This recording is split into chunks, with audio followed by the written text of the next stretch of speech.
ऐसा लगता है कि पूरा पुलिस विभाग ऊपर से नीचे तक जिन्होंने ये क्राइम किया, जिन्होंने ऐसा दरिंदगी वाली हिंसा करी, उनको बचाने में लगी हुई है। चाहे वो पुलिस अफसर जो 12 किलोमीटर तक अगर वो दिल्ली की बेटी घसीटती हुई चली गई, किसी ने कोई एक्शन नहीं लिया। वो पुलिस ऑफिसर्स जिन्होंने जो पीसीआर की वैन्स को कॉल हुए उन्होंने रिस्पॉन्ड नहीं किया। वो पुलिस अफसर जिन्होंने एफआईआर सिर्फ एक आरोपी के खिलाफ दर्ज की। वो पुलिस अफसर जिन्होंने कमज़ोर धाराओं में एफआईआर दर्ज की कि जो आरोपी हैं वो बच जाएं। और वो डीसीपी जिन्होंने आरोपियों को डिफेंड किया। और मैं तो कहूँगी कि जिस तरह से मीडिया वालों को धमकाया गया कि आप रेप की बात मत करिए, मर्डर की बात मत करिए, ट्वीट्स को डिलीट कराया गया। तो हम ये चाहते हैं कि आरोपियों की सज़ा के साथ साथ एग्जेम्पलरी एक्शन पुलिस अफसरों के खिलाफ भी लिया जाए कि आगे पुलिस वालों में भी एक डर हो कि अगर वो जनता की नहीं सुनेंगे, अगर वो शिकायतें दर्ज नहीं करेंगे, अगर वो लॉ एंड ऑर्डर और सिक्योरिटी मेंटेन नहीं करेंगे, अगर वो दिल्ली की बेटियों का बचाव नहीं करेंगे, तो उनके खिलाफ भी सख्त से सख्त कार्रवाई होगी। Ma'am, did you get any assurances from the commissioner? देखिए, हमें पुलिस कमिश्नर ने कहा है कि वो अभी अपनी इन्वेस्टिगेशन कर रहे हैं, हाई स्पीड पर कर रहे हैं। उन्होंने ये भी कहा है कि जो पुलिस अफसर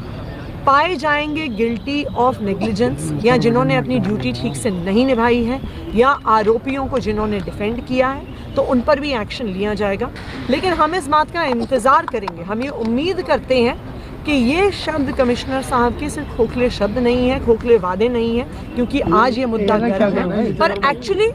पुलिस अफसरों पर भी एक्शन लिया जाएगा, क्योंकि आज दिल्ली की जनता की यही डिमांड है। आपका एक बात मैं थोड़ा इम्पोर्टेंट बताना चाहता हूँ। मुझे कल कुछ फ़ोन आए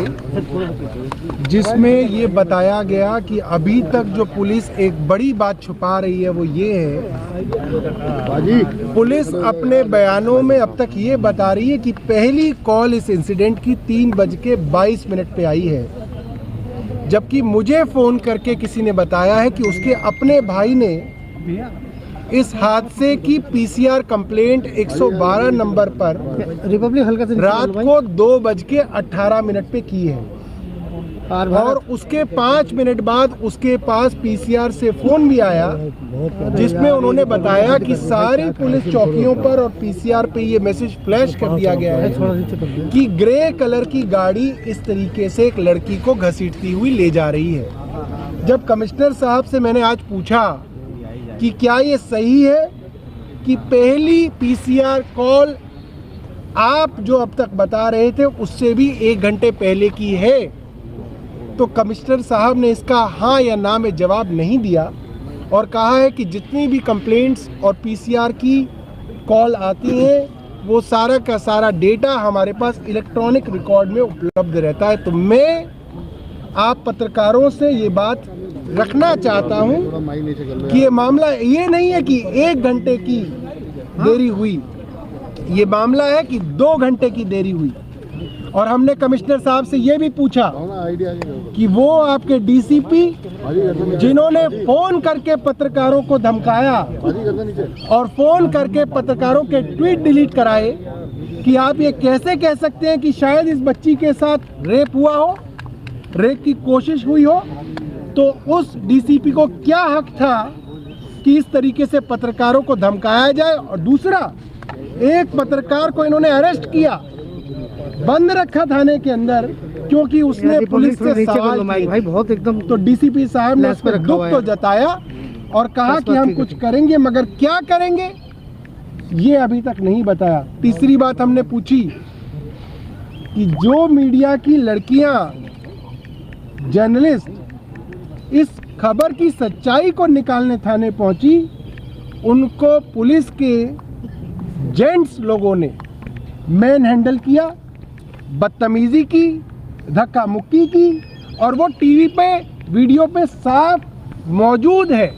तो कमिश्नर साहब ने कहा कि हम उसको देख रहे हैं, मगर व्यवहार डीसीपी साहब का अच्छा था,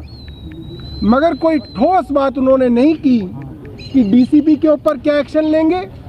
और अपने पुलिस वालों के ऊपर क्या एक्शन लेंगे। हमें उम्मीद थी कि वो कोई ठोस बात दिल्ली के लोगों को बताएं कि किन लोगों को बर्खास्त करेंगे और किन लोगों को सस्पेंड करेंगे। और ये सवाल हम एक बार पूछ सके, आप लोग ये सवाल बार बार पूछिएगा। सर, क्या दिल्ली सरकार फैमिली की जो विक्टिम है उसकी फैमिली को राहत पैकेज या सांत्वना के तौर पर कोई उनकी फैमिली में? देखिए, मुख्यमंत्री जी ने कहा है कि इस फैमिली की हर संभव मदद की जाएगी। बच्ची की माँ जो है वो बीमार है, उनको किडनी की समस्या है, उनकी भी मदद की जाएगी, आर्थिक मदद भी की जाएगी। और मुख्यमंत्री जी ने प्रोसिक्यूशन डिपार्टमेंट को ये कह दिया है, दिल्ली का सबसे बढ़िया क्रिमिनल लॉयर उस लड़की को दिया जाएगा, ताकि अगर पुलिस की कुछ कमियां भी हों तो उस कमियों को जो है हम पार पा सकें। मगर एक बात मैं आप सभी क्राइम के रिपोर्टर्स को कहना चाहता हूं, एक बार एफआईआर को कमज़ोर कर दिया जाए तो हाई कोर्ट हो या सुप्रीम कोर्ट हो, उसको फिर कोई ठीक नहीं कर सकता। और ये काम जो है कल उन अफसरों ने किया, एक बच्ची की एफआईआर को, जो बच्ची आज दुनिया में नहीं है, उसकी एफआईआर को इस तरीके से कमज़ोर किया, 15 घंटे तक पोस्टमार्टम को डिले किया, कई 15 घंटे तक तो एफआईआर डिले करी, पोस्टमार्टम तो 36 घंटे से ज़्यादा उन्होंने डिले किया। और इसका कोई जवाब है नहीं कि क्यों ऐसी लचर एफआईआर इतनी डिले के बाद की गई, और क्यों पोस्टमार्टम को इतने देर तक डिले किया गया, क्यों उस बच्ची की माँ को उस बच्ची की बॉडी की शिनाख्त नहीं कराई गई, क्यों आईओ ने उस बच्ची की माँ से कोई संपर्क नहीं किया, क्यों बच्ची के पूरे परिवार को अंधेरे में रखा गया। इसके अंदर एक बात का इंडिकेशन बड़ा साफ है कि जो लोकल पुलिस थी वो मामले को दबाने का हर संभव प्रयास कर रही थी, एफआईआर को कमजोर कर रही थी और आरोपियों की वकालत कर रही थी।